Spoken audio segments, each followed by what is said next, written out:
How can we tell? How can we come to the realization like, hey, this is not normal. There's something wrong, and actually I am in an abusive relationship. Yeah. So before we identify what that looks like from the outside, and how do we identify it from the inside experiencing it? Yeah, that's good. Some warning signs. And some, like when I think about my situation when I was in the abusive relationship, I don't recall, I can't remember any, and just to be honest, I can't remember what the red flags were. Right. I was young. I was 15. I was going into my 9th grade year. I was excited because I was going into my 9th grade year. But I got involved with what was a guy that was the most popular guy in school. And I was excited about that. I don't know. I know there's always warning signs. Right. We don't always choose to listen. I understand that. And acknowledge that, but there's always warning signs. I don't remember any and I know it has to do with just the trauma of it all, but some warning signs can be telling you that you never do anything right. If that person is telling you that all the time, that could be a warning sign. If or he or she, because it could be male or female, if they're showing extreme jealousy of your friends, you spending time with your friends, your family, that could be a warning And we're sign. giving lists, but that's not limited to the list. It can be an array of, everything, because what abuse is going to really be customized to what you are. It might not be abuse to someone else, but in a certain condition, it might be for you. Yeah.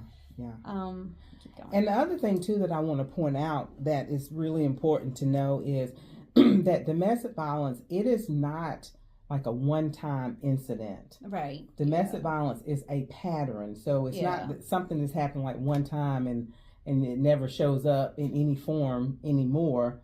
That's really not what we consider abuse. Yeah. So domestic violence is something that repeatedly happen.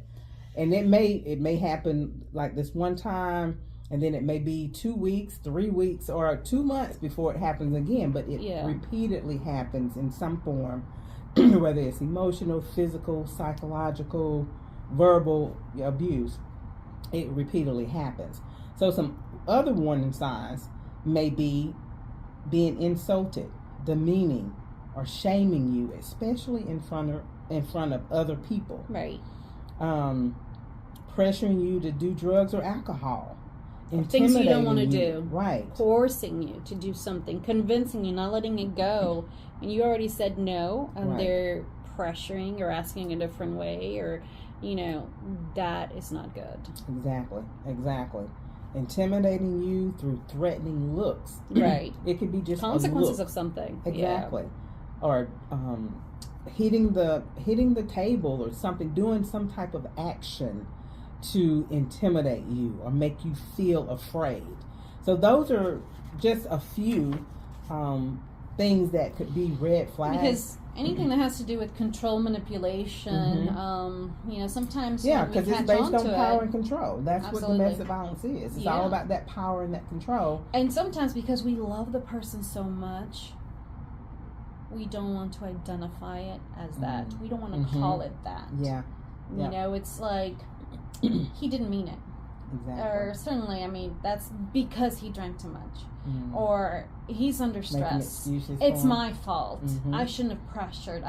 Or maybe I should have just complied sooner. Yeah. Yes. And if you see me a little bit quiet, it's because my mind is going everywhere. Like I said, I was a child wrapped up in a domestic violence situation growing up. So yes, I have some internal stuff, going. My mind is going like 100 miles an hour. Yeah. But these are things that need to be talked about. Absolutely. It's personal to you, and then of course, me as well.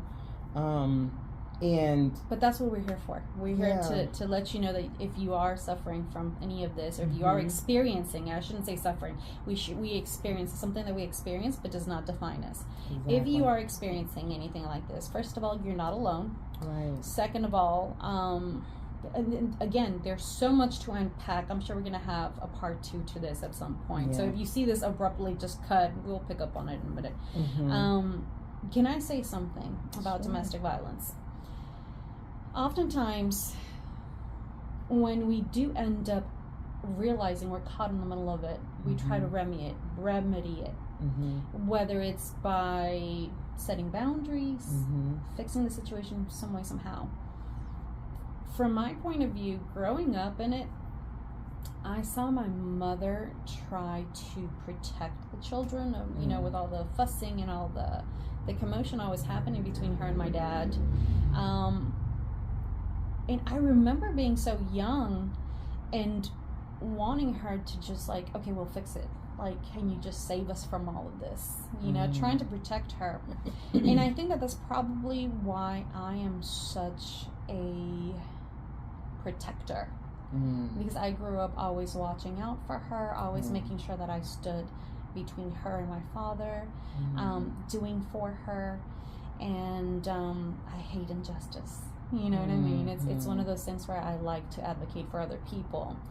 But when my father then would turn on me, I couldn't advocate for myself anymore, which I still have problems with that to this day. But I also want to say something that's very important, and not a lot of people talk about it. Trigger warning. Oftentimes, once we acknowledge, understand, find out, feel the trouble that we're in, like, okay, we're in trouble, let's do something about it. What happens when the woman doesn't want to leave?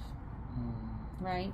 Whether it's a lack of financial stability, a lack of resources in general, right?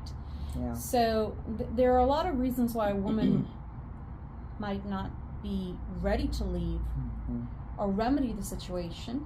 Sometimes they have to like feel for the right moment to end things with a person, whether it's a friendship or a relationship. And oftentimes women don't want to leave. They love the person too much, and some of them do end up being able to find common ground and forgiveness and work things out. Well, and you're right. It's not an easy thing for somebody to leave, especially if they have kids. That always adds to it. And then if they're dependent on them financially, because that's one of the things that happens in they a lot of isolate you. They control the finance. Right. Yes, absolutely. Controlling the finances, causing her to, or making her, or him or her, quit the job, leaving them dependent on them financially, and again having kids. So it can be really difficult for women to walk away from an abusive relationship when all those factors come into play. So if you're in an abusive relationship and you do eventually want to walk away,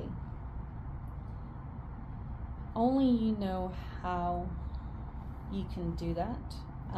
My suggestion, of course, is always speak to someone you trust, because staying isolated is the worst thing we can actually do.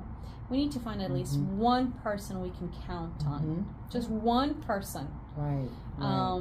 And just make sure that someone knows. And sometimes it's better to take your time, and depending on the situation, sometimes it's like, it's now or never, right? You leave now, or you just, you can get cold feet later on. So there's not like a secret recipe to something like this. These situations can be dangerous. Very dangerous. They're sensitive. They can be dangerous. But let's start with, please understand that you're loved. You're worthy of protection. You're worthy of gentleness, care, and trust. And you deserve to have someone to speak to at least begin to start making sense of things.